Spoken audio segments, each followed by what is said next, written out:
عمر بن عبد العزیز رحمۃ اللہ علیہ کو لے لیا،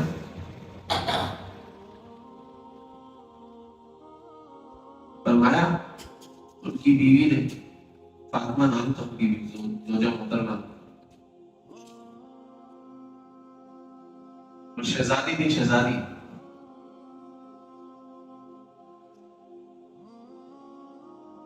کئی بادشاہوں کی بہن، ہمیشہ انواع و اقسام کے کپڑے زیب و تن کیے، انواع و اقسام کی نعمتوں کے اندر پلی بڑھی، لیکن جب ان کی زوجہ محترمہ بنی تو کپڑوں کے اندر بھی پیمند لگنا شروع ہو گیا۔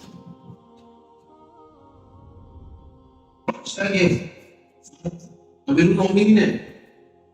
امیر المومنین کی جو زوجہ محترمہ ہے وہ پیمند لگے ہوئے کپڑے پہنے، عید کا دن آیا تو فرمایا کہ بچیاں ہیں اور آپ کے جو وزیر ساتھ ان کے جو بچے کھیلتے ہیں، بچیوں کے ساتھ بچیاں کھیل رہی ہیں، تو وہ تو زبردست قسم کے کپڑے پہنتے ہیں، اور عید کا دن ہے، وہ بچیوں کو بتا رہے ہیں، بچوں کو بتا رہے ہیں کہ بھئی ہم نے یہ کپڑے سلوائے، ہم نے یہ کپڑے سلوائے۔ تو اس دفعہ عید کا موقع ہے، آپ بھی بچوں کو عید کے لیے کوئی نئے کپڑے سلوا دیں۔ ابھی بادشاہ امیر المومنین ہے، جواب کیا دے رہے؟ اے فاطمہ میرے پاس تو پیسے نہیں ہیں، ختم ہو گئے، اللہ، میں کیسے سلواؤں؟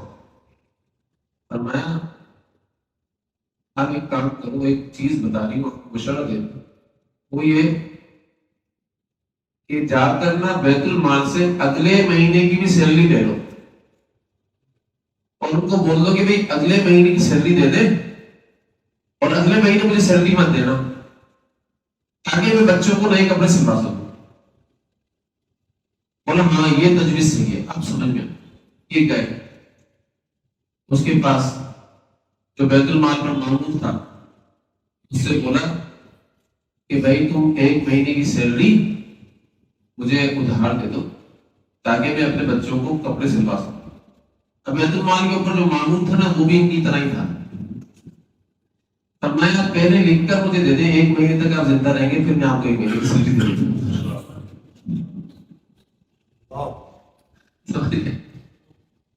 پہلے لکھ کر دے دیں آپ، اگر آپ یہ لکھ کر دے دیتے ہیں کہ بھئی ایک مہینے تک آپ زندہ رہیں گے تو میں آپ کو ابھی دے دیتا ہوں، بولا یہ لکھ کر تو میں نہیں دے سکتا، مجھے تو آج کا ہی نہیں معلوم، تو بولا پھر میں ایک مہینے کی ادھار پر کیسے دے دوں جب آپ کو آج کا نہیں معلوم؟ ارے امیر المومنین تھے، اگر چاہتے اس کی گردن اڑاتے تھے کہ تو نے مجھے جواب کیسے دے دیا،